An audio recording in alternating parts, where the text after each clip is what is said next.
Our single arm kickstand deadlift is a strength and stability move focusing on our hamstrings, glutes, a little bit of those erector spinae, so that low back, and our calves and ankle stability as well.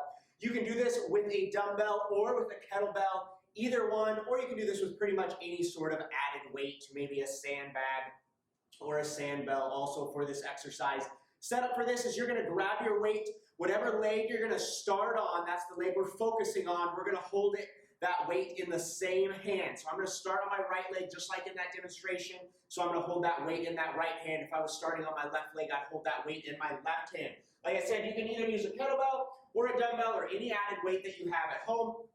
It is up to you. Whatever leg we're focusing on, that foot is going to stay flat on the floor, and this leg is going to bend slightly. The other leg, my left leg here, I'm going to be up on my toe. I'm simply using this back leg for balance, for stability. So I can either have my weight right in front of me or right at my side here. Either one. I'm going to focus on that deadlift form so that back stay nice and straight. A lot of hip hinge motion. As I hinge on over, push my butt back. Get the stretch down the back of my leg. As I come on down, you'll notice this foot is staying flat on the floor. I'm focusing on the stretch in the back of my right leg.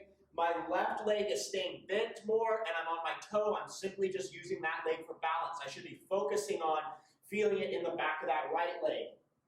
Hinging on over, keeping that back nice and straight, getting that stretch, and then coming back up, squeezing the butt as I push my hips forward in line with the rest of my body at the top. Again, hinging on over, leg bending slightly, getting that stretch, coming back up, squeezing the butt at the top. Most common errors made on this exercise, number one, not getting into a good starting position and realizing or focusing on the correct leg. So really make sure that the leg that you are working, that leg is what we're focusing on. The other leg, don't think about that one too much. You're just using it for balance. If it bends a little, great. If it bends a lot, great. That's fine. This leg is that main leg we want to focus on. So get in that good starting position.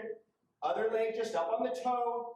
This leg is the one we're focusing on, and then make sure we're bending it slightly. This isn't a squat, so we're not coming down like a split squat here. We're pushing those hips back.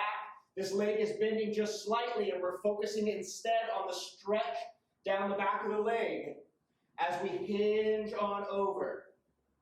The other biggest mistake made is rounding the back. So we want to make sure those hips go back and that back is staying nice and straight. We're not rounding over like this and coming back up where we're going to put more strain on the back.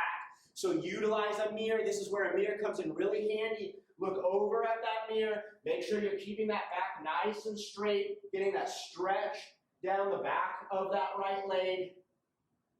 Head in line with the spine.